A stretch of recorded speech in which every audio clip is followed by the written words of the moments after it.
तो हम लोग स्टार्ट करते हैं exercise 1.3 NCERT question number 9 consider f from r+2 -5 infinity given by fx equals to 9x square plus 6x minus 5 show करना है। Show number 1 f is invertible, number 2 f inverse y equals to root y plus 6 minus 1 upon 3। दो part है यहां पर।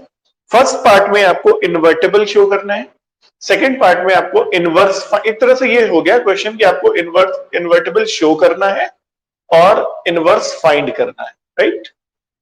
तो आपको invertible show करना है और इनवर्स भी फाइंड करना है, ठीक है। तो फिर बात करते हैं यहां पर। इस क्वेश्चन को हम लोग दोनों तरीके से करके आपको दिखाते हैं। कंपोजिशन ऑफ फंक्शन से भी करके दिखाते हैं और 1 1 और 2 से भी। तो आपके पास चॉइसेस हैं। आप एग्जामिनेशन में आप चाहे तो 1 1 और 2 बाइजेक्टिव वाले मेथड से जाइए या कंपोजिशन वाले मेथड से जाइए। पहले हम लोग कंपोजिशन वाला मेथड लेते हैं। तो इसको हम शो करने जा रहे हैं composition method by composition of functions. इससे हम लोग इसको प्रूव करेंगे कि फंक्शन इन्वर्टेबल भी है और फंक्शन का इनवर्स जो है वो ये है। अच्छा, अब रिकॉल करते हैं कंपोजिशन में मेन डेफिनेशन क्या थी इन्वर्टेबल फंक्शन की, कि हम अगर हमें f को इन्वर्टेबल प्रूव करना है then we have to find out a function g such that this composition these compositions must be equal fog या gof इक्वल्स टू, और वो भी आइडेंटिटी। और आइडेंटिटी फंक्शन आपको पता है कि अगर आपने ix लिया है तो image i of x equals to x for every x। हर x के लिए ये इमेज होती है। तो इस कॉन्सेप्ट को यूज करना है हमें। तो उसके लिए हमें g फंक्शन चाहिए पहले, और g फंक्शन फाइंड करने का तरीका हमने आपको सिखाया था। स्टार्टिंग कहां से करनी होगी कि let fx equals to y। अब fx की वैल्यू रख लेते हैं 9x square plus 6x minus 5 equals to y. Since this is quadratic in x, we have to express x as a function of y. अगर x में linear होता तब तो हम बहुत आसानी से x को एक्सप्रेस कर सकते थे, बट यहां पर लीनियर नहीं है। अगर ये लीनियर नहीं है तो क्वाड्रेटिक है, तो यहां से x को निकालने का तरीका दो तरह से हो सकता है। या तो फैक्टराइज करिए, या फिर परफेक्ट स्क्वायर बनाइए, या फिर थर्ड मेथड भी है बाय यूजिंग क्वाड्रेटिक फॉर्मूला। तो हम लोग डायरेक्ट यूज करने जा रहे हैं quadratic formula. But how?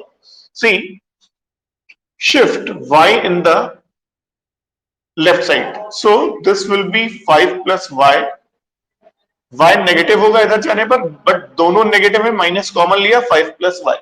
Now see, if we compare with standard form, a is 9, b is 6, c is minus 5 plus y. So Sridharacharya formula is minus b plus minus under root b square minus 4ac divided by twice a। ये ना, अब values put कर लेते हैं। तो ये हो गया -6 plus minus under root 36 minus, और ये माइनस मिलके हो गया प्लस 4 इंटू 9 4a तो 36 b सॉरी c है 5 plus y divided by twice a is 9।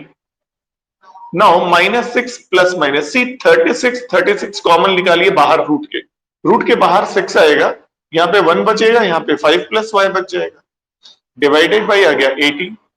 6 को ओवरऑल कॉमन कर लेते हैं, plus minus under root 6 plus y divided by 80। तो 6 से कैंसिल आउट कर लेते हैं 3। सो हमें दो रूट्स मिलेंगे, -1 plus root 6 plus y upon 3 और -1 minus √6 plus Y divided by 3।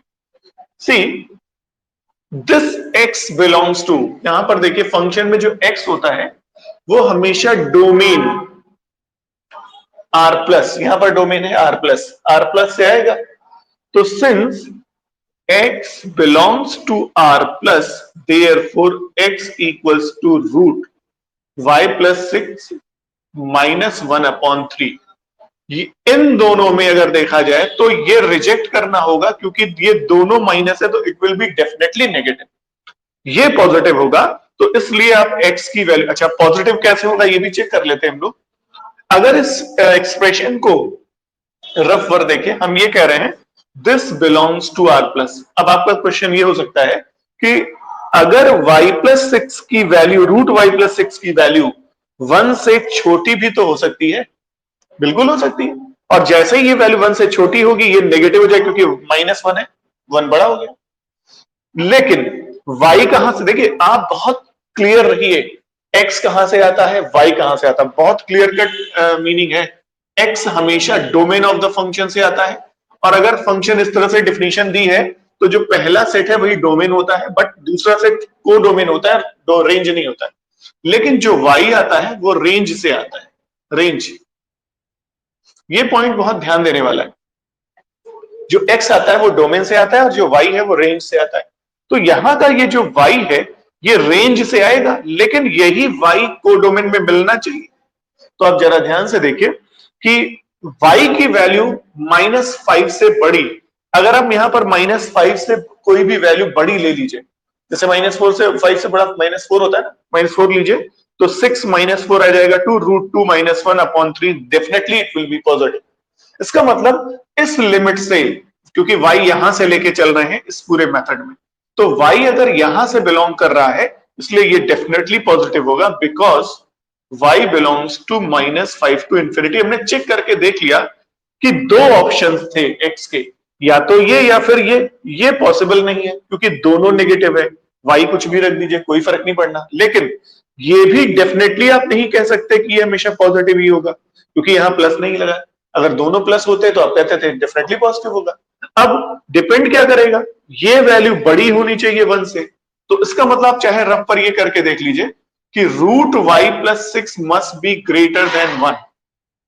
तो स्क्वायरिंग कर दीजिए both sides, y plus 6 greater than 1, so y is greater than -6 plus 1, so y must be greater than -5, that means y belongs to -5 to infinity। और देखिए यही है, यहीं से तो आया है ये, माने इस इंटरवल से अगर आप कोई भी y लीजिएगा तो वो हमेशा जो वैल्यू x की देगा वो हमेशा पॉजिटिव देगा, यानी for every y we have x in domain r plus मिलेगा डेफिनेटली। इसका मतलब ये कंफर्म है कि x जो आ रहा है वो r प्लस का ही एलिमेंट है, ये मिल गया। फिर हम क्या करते थे, इसी x को हम लोग फंक्शन gy ले लेते थे। Therefore x equals to g of y, so this implies g of y equals to root y plus 6 minus 1 upon 3, equation number इसको दे देते हैं 1। और ध्यान से देखिएगा, बहुत केयरफुली सीखिएगा, अभी टाइम लगेगा इसको समझने में, थोड़ा आपको लग रहा होगा लेंदी नहीं है, अभी चूंकि आपको एक्सप्लेन करना है, पहली बार आप लगा रहे हो, स्लो स्पीड में चल रहे हैं, जिससे आप समझ पाए तो टाइम टेकिंग होगा। जब आप एग्जाम में करेंगे तो उतना टाइम नहीं लगता है आपको, अगर आपको आता है तो ध्यान से देखिएगा आगे क्या करना है। तो ये चीज तो हम लोगों ने कल की क्लास में ही देखा था, यहां तक तो हम लोग आते ही थे। अगर ऑन टू प्रूव करना होता, आपको रेंज फाइंड करना होता, आपको यहां तक तो आना ही पड़ता, एक्स को वाई का फंक्शन बनाना ही पड़ता, ये x तो आपको लाना ही पड़ता अगर आपको रेंज भी फाइंड करनी होती। तो मतलब ये निकला कि ये यहां तक आप पहुंच गए। फिर x को, ये चूंकि राइट साइड देखे तो ये y का फंक्शन है, so we can consider this as a function of y, that is gy। तो आप x को हटा दीजिए g ऑफ y से, अब g ऑफ y हो गया ये। अब हमारे पास दो फंक्शन है, एक तो फंक्शन ये है जो गिवन था दिस वन, वो fx है, और एक फंक्शन है gy। तो एफ जी हो चुके, मिल चुके हमें। अब हम कंपोजिशन निकालेंगे इस साइड का, इससे इमेज आई ऑफ एक्स का मतलब एक्स, इसका मतलब समझिए इससे जो भी इमेज निकालेंगे वो एक्स ही आनी चाहिए। तो अब हम क्या करते हैं, पहले इसका ये पार्ट लेके चलते हैं, F O G of X. Consider this equals to G of F X. O हटा करके ब्रैकेट लगाते हैं, सिंपल, ये पता है। अच्छा, अब पहले एफ एक्स ये रख दीजिए 9x² प्लस 6x माइनस 5। अब आप एक स्टेप बचा सकते हो, इसको y लिखने की जरूरत नहीं है कि g ऑफ y, फिर आप ये y का फंक्शन लिखें फिर y हटाएं। आप क्या करिए, डायरेक्टली आइए g ऑफ y पर। अब ध्यान दीजिए, जो वैल्यू यहां होगी वही यहां रखेंगे। तो अगर यहाँ 2 है तो यहाँ 2, यहाँ 3 है, यहाँ 3, यहाँ x है, यहाँ x, यहाँ y है, यहाँ y, यहाँ z है, z, जो भी वैल्यू होगी वही आएगी।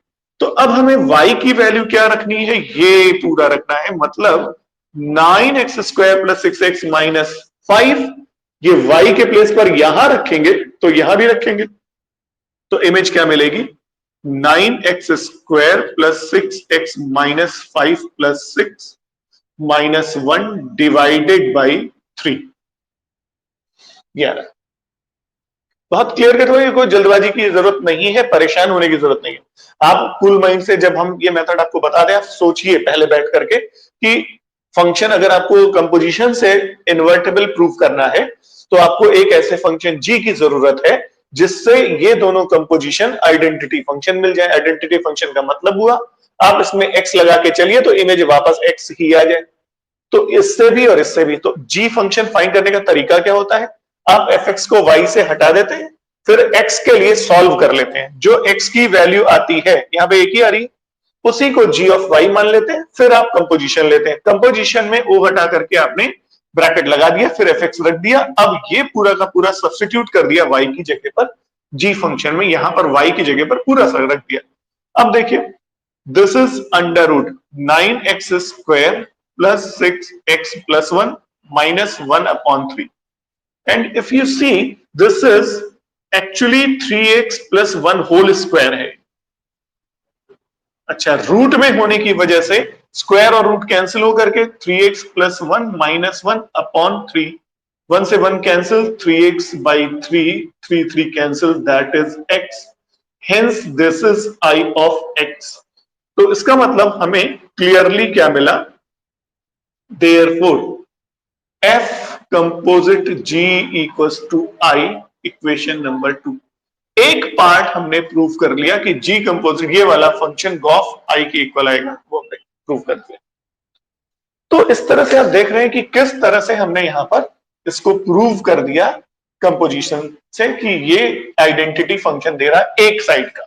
अब दूसरी साइड पर चलते हैं, ये वाला ले लेते हैं। अब इसके लिए हम लोग कंसीडर करते हैं कंपोजिशन, ये वाला। सो कंसीडर, देख रहे हैं, एकदम से आप समझ के चलिए कि बिल्कुल कॉपी करने वाली बात हो गई। एफ ऑफ जी के साथ हम लोग कोशिश करते हैं वाई लीजिए तो बेटर होगा, जी के साथ वाई क्योंकि जी वाई का फंक्शन है, एफ के साथ एक्स क्योंकि एफ एक्स का फंक्शन है, ये आपको ऑलरेडी पता चले। एफ ऑफ, अब जी वाई की वैल्यू पहले रख दीजिए, ये है रूट वाई प्लस 6 माइनस 1/3। अब सपोज यही x हुआ, अब आपको क्या करना है, फंक्शन f पर जाना है, वो ये रहा। x के प्लेस पर जो भी आएगा उसी का स्क्वायर यहां होगा, उसी की वैल्यू यहां रखनी है। मतलब इस एक्सप्रेशन में आपको जो x की जगह पर आएगा उसको यहां पर बिठा देना है। उसका 9 के साथ स्क्वायर करके बिठाइए, प्लस 6 के साथ उसको एज इट इज, और -5 फ्री रहेगा। तो अब x के प्लेस पर आ गया ये पूरा एक्सप्रेशन, ये देखिए ये पूरा एक्सप्रेशन। तो अब इसकी वैल्यू लिख रहे हैं यहां से 9 times root Y plus 6 minus 1/3 का whole square plus 6 times root Y plus 6 minus 1/3 और -5, इसको इरेज कर देते हैं और आ जाएगा -5। ये बात सबको समझ आई। x के प्लेस पर ये था, इस पूरे को हटा करके x के प्लेस पर जब आपने रखा तो यहां रखा, ये टर्म आएगा, 6 के साथ रखेंगे ये टर्म आएगा, -5 ऐसा टर्म। अब इसको सिंप्लीफाई करके हमें क्या लाना है, y, तभी तो आइडेंटिटी आएगा। मतलब जो एलिमेंट लेके चले हैं आप यहां से, वहां पर x लेके चले थे तो x बचा था, यहां y लेके चल रहे हैं तो y आना चाहिए, कि अब सॉल्व करते हैं इसको। तो सी 9 इंटू इसका a plus a minus b का होल स्क्वायर ओपन करिए, तो a स्क्वायर मतलब y plus 6 plus b square मतलब 1 माइनस 2 रूट दोनों का प्रोडक्ट अपॉन 3 का स्क्वायर करेंगे 9 आ जाएगा, प्लस 6, अच्छा 9 से 9 कैंसिल कर दीजिए, 6 3 को कैंसिल कर दीजिए, 2 टाइम्स हो जाएगा, ये हो गया 2 रूट y प्लस 6 और माइनस 2 माइनस 5। इसको ओपन कर लेते हैं, y plus 7 minus 2 root y plus 6 plus 2 root y plus 6 minus 7, 2 root y plus 6 ये कैंसिल आउट हो गया, 7 माइनस 7 भी कैंसिल हो करके y that is I of y, hence GO composite f equals to identity function third। सो अब आप कह सकते हो from second and third, second वाले से आपको मिला था f कंपोजिट G और इससे मिल गया G composite f equals to I। अब आप यहां पर एक्सप्लेन कर सकते हैं therefore f is invertible, that is f inverse exists। पहला पार्ट प्रूव हो गया, फंक्शन का एफ इनवर्स एग्जिस्ट करेगा। साथ में इनवर्स तो जो जी फंक्शन था F inverse equals to G, तो F inverse Y equals to G of Y, so G of Y था root Y plus 6 minus 1 upon 3, so F inverse Y is this and proved. तो इस तरह से हम लोगों ने कंपोजिशन ऑफ फंक्शन से शो कर दिया, प्रूव कर दिया कि फंक्शन इन्वर्टिबल भी है और साथ में उसका इनवर्स एग्जिस्ट कर रहा है, और वो इनवर्स एग्जिस्ट करते हुए उसकी वैल्यू ये आ रही है। कभी कभी वो ये क्वेश्चन जनरली 6 मार्क्स में आता है, कई बार आ चुका है इस तरह का एक्सप्रेशन, ये एग्जैक्ट यही वाला नहीं, इसमें और क्वाड्रेटिक ही लेते हैं, जैसे 4x स्क्वायर प्लस 11x ऐसे करके कर दिया, मतलब ये एक्सप्रेशन बदल सकते हैं बट तरीका बिल्कुल सेम होगा ये। और साथ में ये कभी कभी ऐड कर देते हैं कि and also find out F inverse 19, जैसे लिख देंगे कि थर्ड पार्ट में इसमें ऐड कर देंगे and hence find F inverse 19, ऐसे करके कुछ भी दे सकते हैं। तो अब जैसे आपको एफ इनवर्स 19 चाहिए तो y के प्लेस पर 19 रख दीजिए, -1 अपॉन 3, अब ये 25 तो 5 आ जाएगा, 5 माइनस 1 आ जाएगा 4, 4/3, सो आप कह दीजिए 19 का इनवर्स 4/3 होगा, खत्म। तो ये क्वेश्चन हो गया कंपोजिशन ऑफ फंक्शन से, कि आप फ्री हैं कंपोजिशन ऑफ फंक्शन से भी कर सकते हैं इसको। तो ये तो हो गया हमारा कंपोजिशन ऑफ फंक्शन से। अब इसी सेम क्वेश्चन को हम लोग 1 1 और 2 यानी बाइजेक्टिव से करेंगे। दोनों मेथड इसलिए बता दे रहे हैं आपको कि दोनों समझे रहिए, जो आपको इजी लगता हो आप, और टाइम टेकिंग थोड़ा ना हो ज्यादा दोनों में, तो आप उसको फॉलो करिए तो बेटर होगा, इसलिए दोनों मेथड सीख लीजिए। अब हम इसको आते हैं बाइजेक्टिव मेथड से। उसके लिए पहला पार्ट लेते हैं 1 1। सो 1 1 की स्टार्टिंग ऐसे होती है, let x1 x2 belongs to domain मतलब r प्लस सच दैट, किस तरह से f of x1 equals to f of x2। देखते चलिए, कुछ भी नहीं है, सारे क्वेश्चन एग्जैक्टली उसी टाइप से हो रहे हैं, आप ऐसे क्वेश्चन कर चुके हैं, बस समझते चलिए कहां पर प्रॉब्लम आपको आ सकती है। मेनली ऑन टू में आती है, 1 1 कोई खास प्रॉब्लम नहीं आती है। स्टार्ट करते हैं, f of x1 x1 x1 x1, तो 9x1 square plus 6x1 minus 5, x2 put कर देंगे तो 9x2 square plus 6x2 minus 5 minus 5 cancel out हो गया, सबको लेफ्ट में ले आइए, तो minus 9x2 square plus 6x1 minus 6x2 equals to 0 हो जाएगा। 9 कॉमन ले लेंगे तो x1 square minus x2 square plus 6 common कर लीजिए, x1 minus x2 equals to 0। अब आप समझ रहे होंगे x1 माइनस x2 यहां भी है, यहां भी है, दोनों से कॉमन करिए ओवरऑल एक साथ, कुछ स्टेप बचाइए, x1 प्लस x2 बचेगा 9 के साथ, तो 9x1 प्लस 9x2 लिख दीजिए, प्लस यहां पे 6 बचेगा इक्वल्स टू 0। अब आप ध्यान से देखिएगा, since x1 x2 both belongs to r plus, वो दोनों कहां से आ रहे हैं, x1 x2 तो r प्लस से थे, यानी एक डोमेन से थे, इसलिए देखिए कभी भी इन बातों को इग्नोर नहीं करिएगा कि फंक्शन कहां से कहां दे रखा है। ज्यादातर लोग क्या करते हैं, बजाय इसको ध्यान देने के बजाय वो सीधे यहाँ पे आते हैं, हमें मतलब उनको लगता है बस इसी से मतलब है। मोस्ट ऑफ द केसेस में ये देखा जाता है, वो इससे ज्यादा कंसर्न करते हैं, इसको देखते नहीं ध्यान से, इसका कोई मतलब ही नहीं समझते, जबकि उसका मतलब है हर एक पॉइंट में मतलब, खासतौर से ऐसे क्वेश्चन से। कोई वैल्यू फाइंड करनी होती तो शायद उतना मतलब नहीं होता, लेकिन यहाँ पर रेंज और डोमेन अगर बात करें या 1 1 और 2 की बात करें तो आपको थोड़ा ध्यान देना होगा फंक्शन कहां से कहां डिफाइन है। तो फंक्शन में r प्लस, तो आपने x1 x2 तो डोमेन मतलब r प्लस से लिया है, वो पॉजिटिव है। अगर ये पॉजिटिव है तो फिर इसका मतलब 9x1 प्लस 9x2 प्लस 6, क्या ये कभी भी किसी हालत में जीरो हो सकते हैं? कभी नहीं हो सकते। Positive positive positive, if we add 3 positive quantity then definitely we will get the number greater than 0.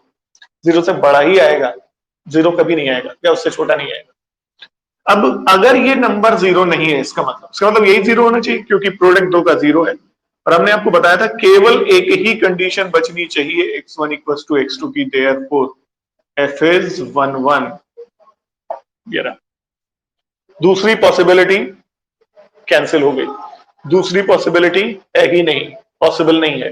सिर्फ एक पॉसिबिलिटी होगी, वो ये कि ये 0 हो गया, 0 हो गया तो x1 और x2 इक्वल हो जाएंगे, डेफिनेटली फंक्शन 1 1 हो गया। तो दिस फंक्शन इज 1 1। 1 1 में कोई खास प्रॉब्लम नहीं आ रही, देख सकते हैं। तो ये लॉजिक जरूर देखिएगा, जब भी आप क्वाड्रेटिक लेके चलिएगा तो जब फैक्टराइज कर लीजिएगा तो वहां पर देख लीजिएगा, अगर ये भी पॉसिबल है और ये भी पॉसिबल है तो फंक्शन फिर कभी 1 1 नहीं हो सकता। अगर केवल एक यही पॉसिबल है जिसमें दोनों इक्वल हैं तो फंक्शन 1 1 हो जाएगा, दूसरा फिर इम्पॉसिबल होना चाहिए, पॉसिबल नहीं होना चाहिए। तो फंक्शन 1 1 हमने इजिली प्रूव कर दिया। अब हम चलते हैं ऑन टू पर। तो ऑन टू के लिए लिखते भी चलिएगा, नहीं तो बाद में आपके पास वीडियो रहेगा, आप उससे देख सकते हैं क्लास के बाद। तो कभी कभी वीडियोस जो है 24 आवर्स के बाद आते हैं इस ऐप पर, तो ध्यान दीजिएगा, बाद में मिल जाता है इसमें। तो ऑन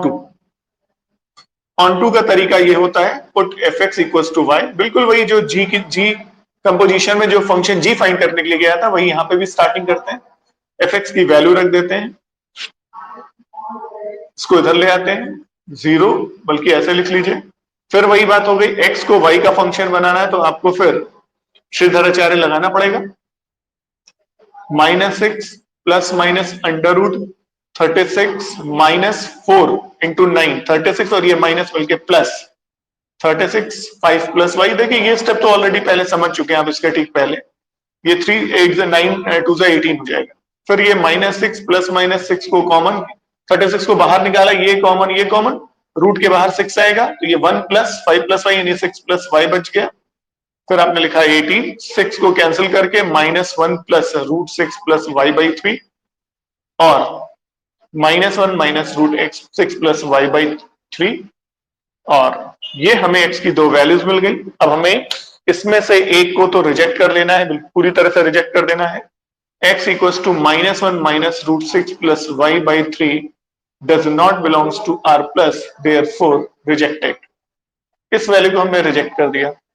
अब इसका मतलब जो दूसरी वैल्यू बची वो क्या बच रही है, √6 plus y minus 1 by 3, this belongs to r plus 1।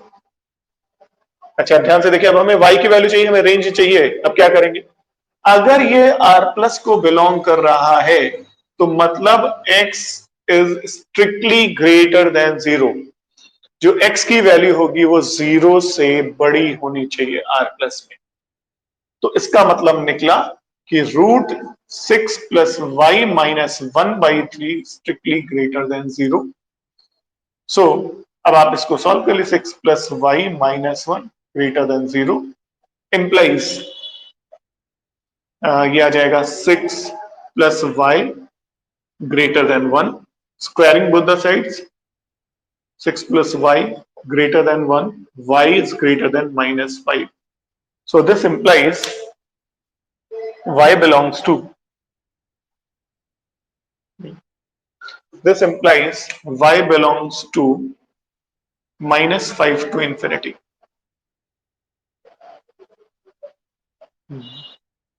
अब एक बात यहां पर ये होगी कि ये जो r प्लस है ये पॉजिटिव में फिर आपको ये लेके चलना पड़ेगा greater than equals to 0, actually इनको नॉन नेगेटिव लिखना चाहिए था, पूरा आर प्लस एक्सप्लेन नहीं किया गया है, बट ये नॉन नेगेटिव होना चाहिए। X greater than equals to 0, greater than equals to 0, greater than equals to 0, तो y belongs to -5 to open interval infinity.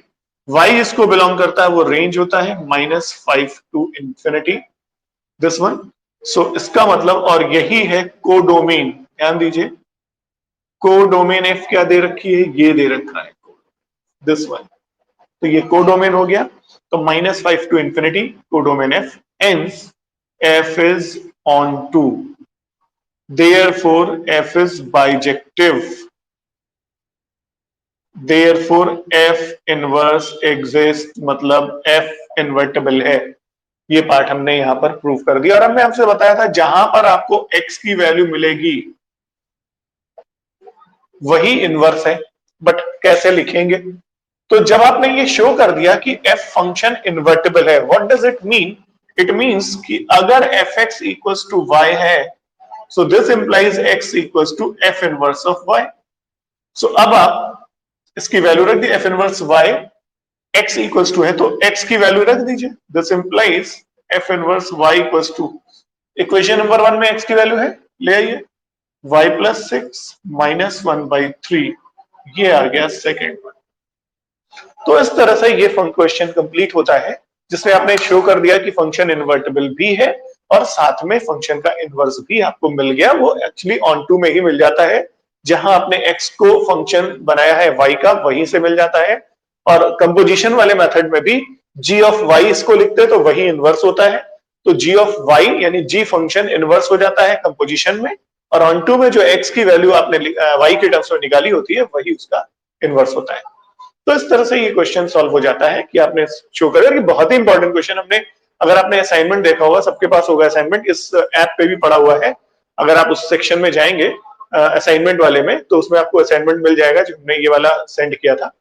आप इसको सॉल्व जरूर करिए, उसमें कई क्वेश्चन पिछले लास्ट 3-4 ईयर्स के क्वेश्चन उसमें दे रखे हैं 6 मार्क्स के, वो इसी पर आए थे, बस ये फंक्शन बदला है उन्होंने, ये क्वाड्रेटिक बदल दिया है 3-4 बार, और आपसे तरीका वही है, ऑलमोस्ट सब कुछ वैसा ही है करने के लिए। तो 6 मार्क्स में क्वेश्चन अक्सर ऐसा आता है और बहुत इजी होता है, अगर आप 1-2 बार क्वेश्चन की प्रैक्टिस कर लीजिए। अब आप चाहे कंपोजिशन से जाइए, चाहे ऑन टू 1-1 ऑन टू से आइए, दोनों से ये क्वेश्चन बहुत ही इजीली सॉल्व हो जाता है। ठीक है, तो ये था क्वेश्चन नंबर 9। फिर हम आगे बढ़ते हैं। तो ये शायद आपको समझ में आ गया होगा, क्योंकि एनसीईआरटी ही पहले डिस्कस कर लें।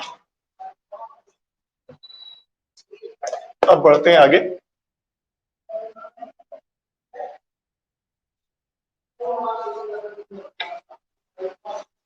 क्वेश्चन नंबर 10 की तरफ चलते हैं।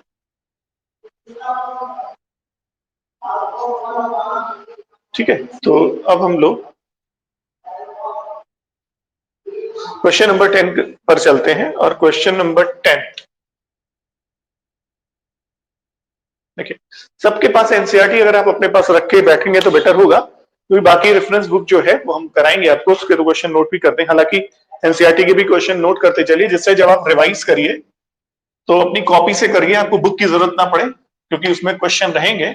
और हम जितने इंपॉर्टेंट क्वेश्चन हैं जो जहां पे आप फंस सकते हैं, वो क्वेश्चन तो जरूर डेफिनेटली होंगे यहाँ पर। ठीक है, तो आगे बढ़ते हैं। ठीक है, और इंफॉर्मेशन सब लोग ध्यान दीजिए बेटा, फीस वगैरह सब लोग जरूर सबमिट कर दीजिए। ठीक है, चाहे तो कोचिंग में आकर के या ऑनलाइन मोड से ही कर दीजिए तो बेटर होगा। ठीक है, ये जरूर इंफॉर्मेशन ध्यान रखिएगा। तो आगे बढ़ते हैं हम लोग, और अब आते हैं क्वेश्चन नंबर 10 पर। सॉरी, हाँ, क्वेश्चन 10 है, late f from x to y be an invertible function, show that f has unique inverse।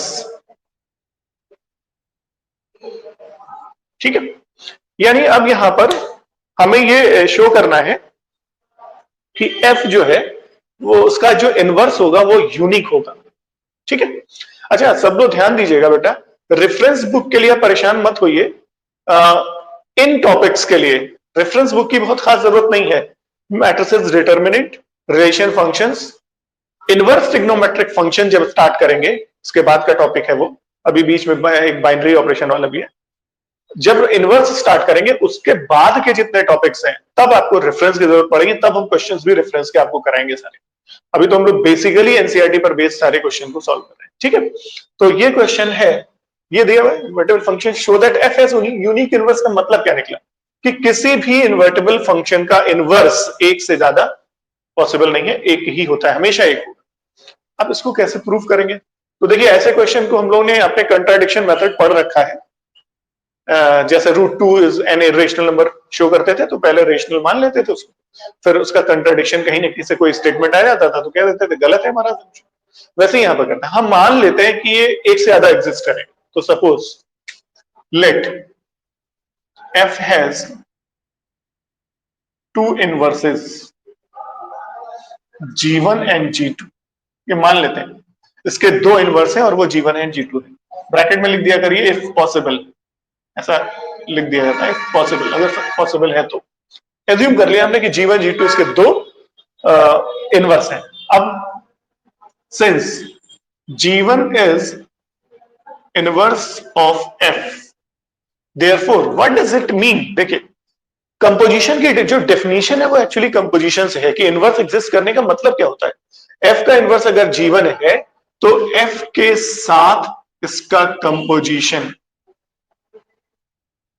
ये आइडेंटिटी फंक्शन होना चाहिए, पहली बात तो ये। अब आप कह रहे हो कि g2 भी इनवर्स है, आपने माना है कि f के 2 इनवर्स है, तो g2OF के साथ ये कंपोजिशन भी आई आना चाहिए। अब इसका मतलब क्या, चारों इक्वल है भाई, ये भी आई है ये भी आई, इसका मतलब ये चारों आपस में इक्वल है। अब इसमें हम सिर्फ 2 लेंगे और वो 2 कौन से लीजिएगा जिसमें f बाद में पड़ रहा हो, ये वो वाला ले लीजिए FOG1। तो therefore FOG1 equals to FOG2, ये लेके चलते हैं। अच्छा, अब अगर ये दोनों फंक्शन इक्वल हैं तो मतलब कोई x ले लिया जाए तो उसकी इमेज भी इक्वल आएगी, ये ध्यान रखिएगा। F1 equals to F2, 2 function equal है, इसका मतलब F1x इक्वल्स टू F2x होता है फॉर एवरी x। ये रहा, 2 फंक्शन के इक्वल होने का क्या मतलब है कि आप अगर कोई एक x लेके चलिए, इससे इमेज फाइंड करिए और इससे इमेज फाइंड करिए, दोनों से सेम इमेज आनी चाहिए तभी तो इक्वल फंक्शन हुआ। तो इक्वल फंक्शन होने का मतलब है इमेज सेम आनी चाहिए दोनों से, तो हमने यहां पर x अप्लाई कर दिया। अच्छा, कंपोजिशन हटा के ब्रैकेट लगाते हैं ऐसे FG2x। अब ध्यान से देखिए यहां पे लॉजिक आता है, क्या लॉजिक आता है? Since f is invertible, what does it mean? f is bijective. अगर f इनवर्टेबल है, और कैसे पता चला आपको f इनवर्टेबल है? ये तो गिवन है ना, क्वेश्चन में ही पहले कह दिया इनवर्टेबल फंक्शन, ये इनवर्टेबल फंक्शन है। तो f इज बाइजेक्टिव हुआ, अगर इन्वर्टेबल है तो बाइजेक्टिव भी होगा, क्योंकि बाइजेक्टिव से ही तो प्रूफ करते हैं बाइजेक्टिव है तो इन्वर्स, इन्वर्टेबल है, दोनों एक दूसरे के कॉम्प्लीमेंट्री हैं। तो अगर बाइजेक्टिव है तो इन्वर्टेबल हुआ, इन्वर्टेबल है तो बाइजेक्टिव होगा। अब बाइजेक्टिव है तो फंक्शन 1 1 तो होगा ही होगा भाई, दोनों होगा, हम तो 1 1 ही ले रहे हैं केवल। अब आप ध्यान दीजिए, अगर f is 1 1, what does it mean कि अगर f of x1 equals to f of x2 है तो आपको x1 इक्वल्स टू x2 मिलना चाहिए ना, यही तो है 1 1। तो आप देखिए ध्यान से, अभी इसको, इस पूरे को समझ लीजिए, ये है x1, इस पूरे को समझिए ये है x2। तो f of x1 equals to f of x2, since f is 1 1 it means x1 equals to x2 होना चाहिए। This implies g1x equals to g2x for every x belongs to set x domain. So अब अगर g1x और g2x equal हो गए तो फिर g1 equals to g2 भी तो इक्वल होगा for every x। और आपको यही तो चाहिए था, आप 2 डिफरेंट g1 g2 लेके चले और पता चला वो दोनों एक ही है। What does it mean? It means कि one inverse is unique। आपने 2 एज्यूम किया, अलग अलग g1 g2 लेके चले, लेकिन उसके बावजूद भी बाद में आंसर क्या आया? g1 से जो आंसर मिल रहा है वही g2 से आंसर मिला। मतलब G1 से जो x की इमेज मिल रही है वही G2 से मिल रही है, तो फंक्शन दोनों इक्वल हो गए। तो इसका मतलब क्या हुआ, therefore inverse of f is unique. ये है पार्ट, थ्योरेटिकल पोर्शन, लेकिन ध्यान दीजिएगा इसमें, और बिल्कुल लॉजिकली समझिए, रटने वाली कोई चीज नहीं होती, अपने आप ऑब्वियसली अपने आप आपके स्टेप्स आते जाएंगे अगर आपको कॉन्सेप्ट बिल्कुल क्लियर है, डेफिनेशन क्लियर है। तो अगर आपको शो करना है कि इनवर्स यूनिक है तो इसका उल्टा लेके चलते हैं। मान लेते हैं यूनिक नहीं है तो कम से कम दो तो हो सकते हैं ना, दो से ज्यादा भी हो सकते हैं, हम दो तो लेके चलते हैं पहले। तो हमने G1 G2 दो इनवर्स ले लिया। अच्छा, इनवर्स लिया तो इनवर्स की डेफिनेशन कहती है ये कंपोजिशन, G2 की डेफिनेशन ये कहती है कि ये वाला होल्ड करना चाहिए। तो ये दोनों इक्वेशन होल्ड कर रहे हैं और आइडेंटिटी ही है दोनों से। इसका मतलब ये चारों इक्वल है, ये और ये इक्वल हो जाएगा, ये और ये इक्वल हो गया। तो हमने ये और ये इक्वल ले लिया, FOG1 इक्वल टू FOG2। अब दो फंक्शन इक्वल है तो इमेजेस भी इनकी इक्वल होनी चाहिए x को लगाने के बाद। कंपोजिशन लगाया, ये मिला। अब f of G1x equal to f of G2x, but f is invertible. f अगर इन्वर्टेबल है तो बाइजेक्टिव होगा, बाइजेक्टिव है तो 1 1 होगा, 1 1 है तो फिर यही मिल गया, f of something equal to f of this, तो ये दोनों इक्वल हो जाएंगे। इसका मतलब G1 और G2 से दोनों से सेम इमेज आ रही है, फंक्शन इक्वल हो गए। तो हम अलग अलग लेके चले डिफरेंट, बाद में मिला क्या, दोनों सेम है। तो जब कोई भी दो इक्वल नहीं हो सकते हैं, कोई भी दो एग्जिस्ट नहीं करेंगे, तो फिर दो एक से ज्यादा इनवर्स एग्जिस्ट नहीं करेगा, इसलिए यूनिक होगा inverse, hence inverse of f is unique. ये क्वेश्चन है, ये भी आ चुका है एग्जामिनेशन में, बिल्कुल आ भी सकता है कि prove that inverse of any function, invertible function is unique. तो आप इसको इस मेथड से करेंगे, रटने वाली कोई बात इसमें नहीं है। हाँ, केवल आपको कंडीशन जरूर याद होनी चाहिए कि अगर फंक्शन इन्वर्टेबल है तो what does it mean in terms of composition, composition के टर्म में पता होना चाहिए कि इसकी मीनिंग क्या है। ठीक है, तो ये बात यहां से क्लियर हो जाती है। फिर इसके बाद आते हैं हम क्वेश्चन नंबर 11 पर चलते हैं। क्वेश्चन 11 ये कह रहा है कि f from 1 to 3 to ABC given by f of 1 equals to A, f of 2 equals to B, f of 3 equals to C. Find f inverse and show f inverse का inverse equals to f। मतलब सबसे पहले हमें function f given है, वहां से हमें inverse बताना है, और फिर इनवर्स लाने के बाद उसका भी इनवर्स फाइंड करना है, और फिर बताना है दोनों सेम। देखिए इनवर्स का मतलब क्या होता है, जैसे देखिए ये है f फंक्शन, यहां पे मान लेते हैं 1, यहां पे 2, यहां पे 3, यहां पे a, यहां पे b, यहां पे c। 1 की इमेज a, 2 की इमेज b, 3 की इमेज c।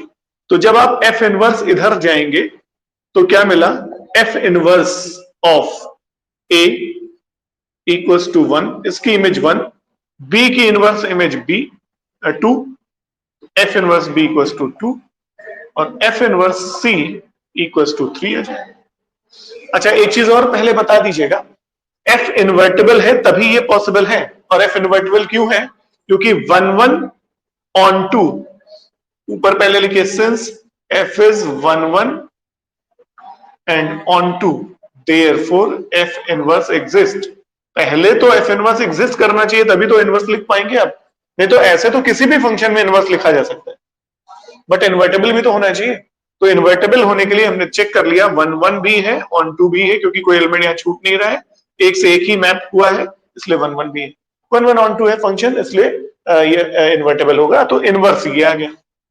अच्छा, अब एक बात और ध्यान दीजिएगा, एक इंपॉर्टेंट पॉइंट यहां पे नोट कर लीजिए, if f is a bijective function,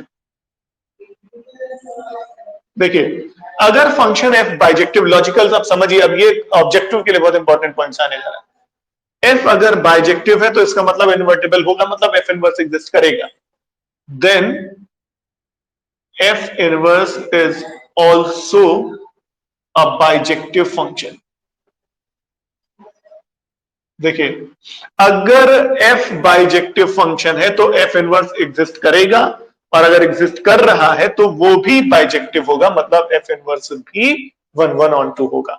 और आप देख सकते हैं यहां से, देखिए f 1 1 ऑन 2 का मतलब इसके लिए कोडोमेन ये है, सभी पर मैपिंग हुई है, कोई एलिमेंट छूटा नहीं है, तो ऑन 2 है ये। या रेंज निकालेंगे तो एबीसी आएगा। अब इनवर्स पर आइए, ये इनवर्स है, ये भी तो 1 1 ही हुआ, उल्टा एरो हो जाएगा। ये देखिए इनवर्स के लिए ये इनवर्स फंक्शन ऐसे कर लीजिए, डॉटेड बनाइए जिससे ये क्लियर हो जाए। ये है इनवर्स, तो इनवर्स भी 1 1 हुआ और ऑन टू भी है, क्योंकि इसकी रेंज होगी 1 2 3, तो इसकी कोडोमेन ये रहेगी एफ इनवर्स की। तो इस कोडोमेन में कोई भी एलिमेंट ऐसा बाकी नहीं है जिसकी प्री इमेज इधर एग्जिस्ट ना करेगी, तो एफ इनवर्स भी बाइजेक्टिव है। इसका मतलब इसका भी इनवर्स एग्जिस्ट करेगा भाई। अब इसको आप जी मान लीजिए, ये फंक्शन जो आपने लिया, अगर इसको हम जी ले लेते तो जी एक सेपरेट फंक्शन हो गया, आप कहते हैं इसका भी इनवर्स एग्जिस्ट करेगा, तो जी इनवर्स एग्जिस्ट। तो अगर जी इनवर्स एग्जिस्ट करेगा तो अब आप क्या करेंगे, एफ इनवर्स का इनवर्स, इसको मान लेते हैं कि let F inverse equals to G. तो जी इनवर्स, अब यहां से लिखिएगा जी इनवर्स 1। अब उल्टा देखिए जाइए, ये इधर से इधर आ जाएंगे तो जी इनवर्स या एफ इनवर्स का इनवर्स या जी इनवर्स लिखिए। ये इधर से इधर वापस आइए, 1 की इमेज ए, फिर बल्कि सीधे एफ इनवर्स ही लिखिए। एफ इनवर्स का इनवर्स के साथ 1 की इमेज लें तो ए आएगा। एफ इनवर्स के साथ अगर 2 की इमेज ली जाए तो बी आएगा।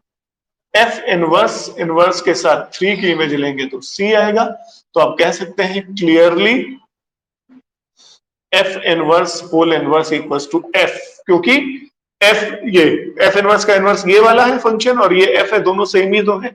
जो इमेज इससे तीनों की मिल रही है वही इससे इमेज इससे भी मिल रही है तीनों की, तो दोनों फंक्शन इक्वल होंगे। इसका मतलब कि ये डबल इनवर्स जो है वो एफ के इक्वल ही होगा। आप इस तरह से एक्सप्लेन कर सकते हैं। ऑर्डर पेयर के फॉर्म में भी लिख सकते थे कि आप इसको ऐसे लिखते हैं कि अगर एफ इनवर्स, आप ऐसे लिखेंगे कि A1 और B2 और C3, दिस, तो दिस इंप्लाइज एफ इनवर्स का इनवर्स।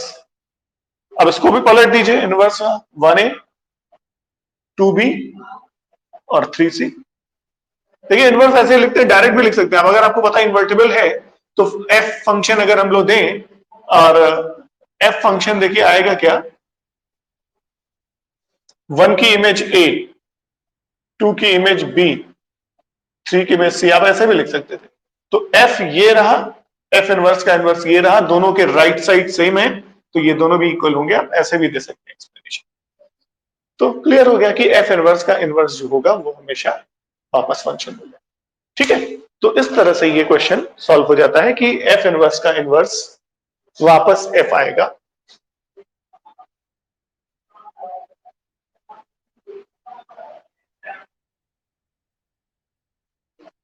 तो इस तरह से ये क्वेश्चन यहां से प्रूव हो रहा है। अच्छा, एक मिसलेनियस एक्सरसाइज में क्वेश्चन दिया हुआ था जो हमने 1 1 ऑन 2 में आपको कराया था, उसमें बस आपको यही बताना है इनवर्स का। अच्छा, एक चीज और देख लीजिए, एक ऑब्जेक्टिव देख लीजिए, 14th है,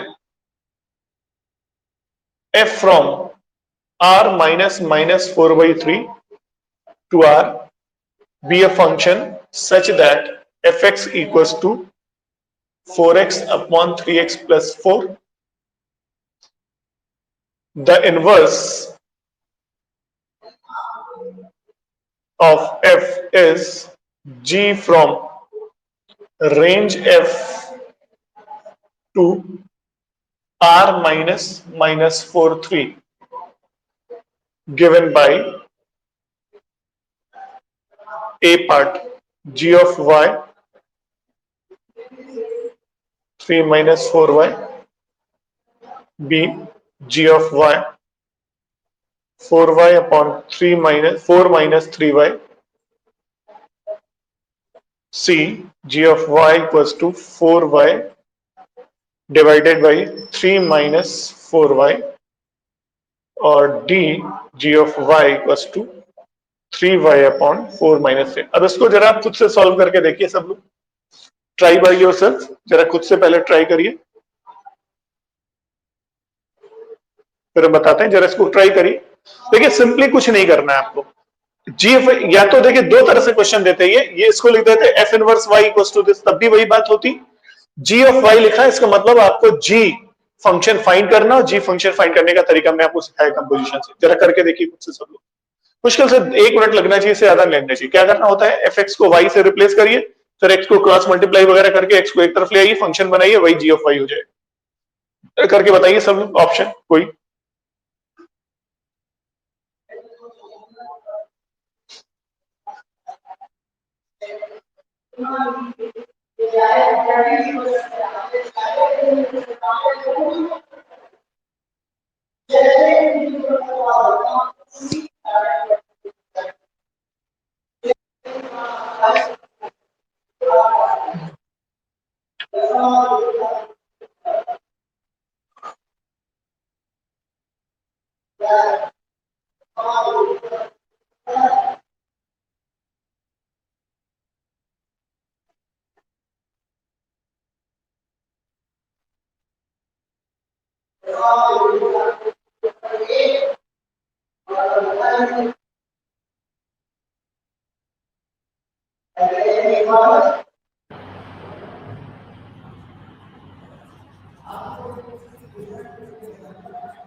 हाँ, किसी का है ऑप्शन ABCD, कोई आंसर करिए बताइए।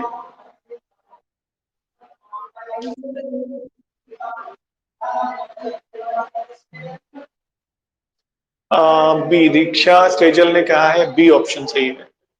बाकी लोग बताइए। चलिए देख लेते हैं, बी ऑप्शन ही सही है। इसको y रखा, 4x अपॉन 3, ये तो सबको कर लेना चाहिए था बेटा, दो ही लोगों का आंसर आया। 3xy प्लस 4y, सीधे सीधे आपको x को y का फंक्शन बनाना है, तो 4y equals to 4x minus 3xy कर सकते हैं हम। x कॉमन हो गया, 4 माइनस 3y हो जाएगा 4y, तो x इक्वल्स टू आ जाएगा 4y अपॉन 4 माइनस 3y, तो ऑप्शन बी इज करेक्ट।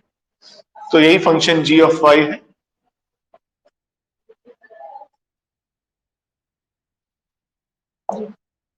तो इसका मतलब ये इनवर्स यहां से इस तरह से मिल जाएगा, ठीक है।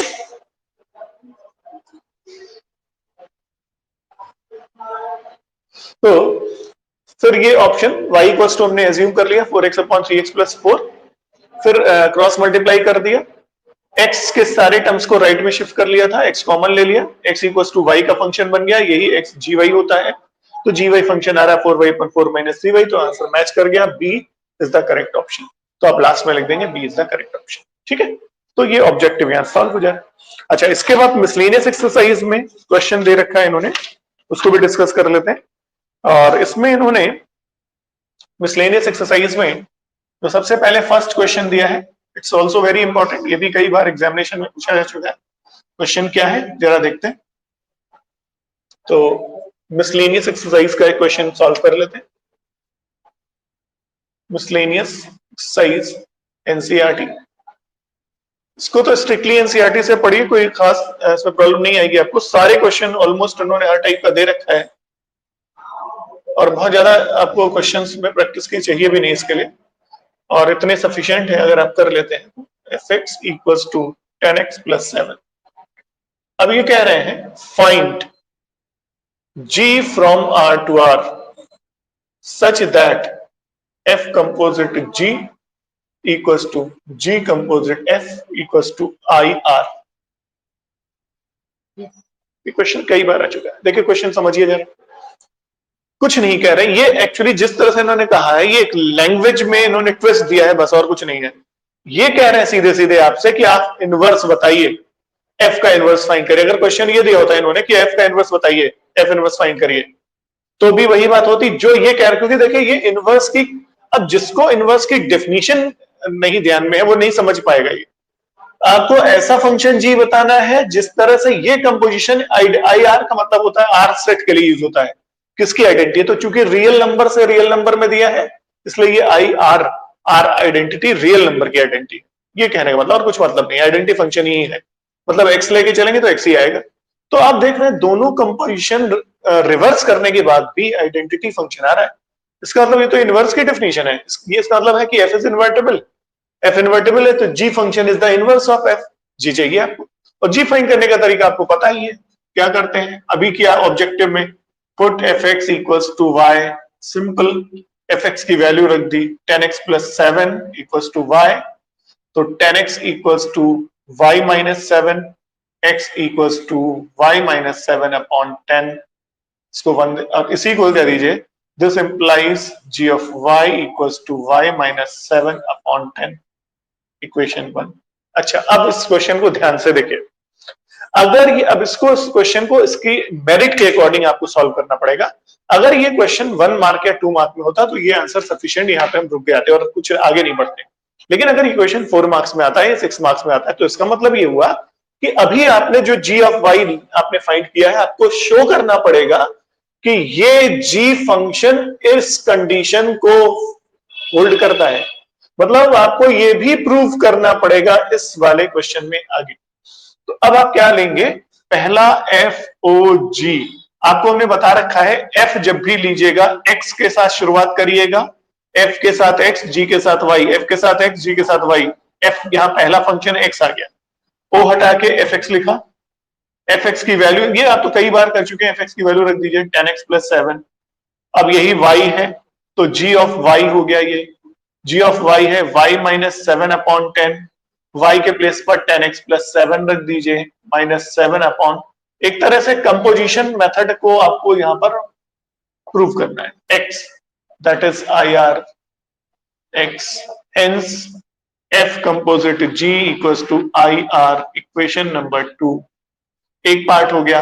अब जी ओ एफ लेंगे, जी पहला है तो y के साथ लेंगे, f of g of y होगा, g ऑफ y रखेंगे y माइनस 7 अपॉन 10, अब यही x के इक्वल हो गया दैट इज एफ एक्स है 10x प्लस 7, x को हटाएंगे y माइनस 7 अपॉन 10 से प्लस 10, 10 से 10 cancel, y minus 7 plus 7, 7 minus 7 cancel, y that is I R y, hence g composite f equals to ir, equation 4th, equation 3।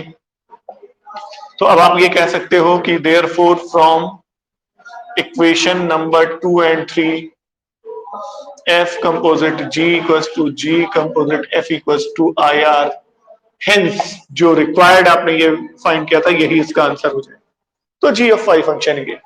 तो question का language बदल दिया गया है और कुछ नहीं है, एक्चुअली इस क्वेश्चन को अगर वो ऐसे दे कहते prove that F is invertible and hence find inverse, तब भी यही मेथड होता, उस केस में आप बिल्कुल ऐसे ही फॉलो करते, फिर ये वाला कंडीशन लेते, ये वाला कंडीशन लेते और शो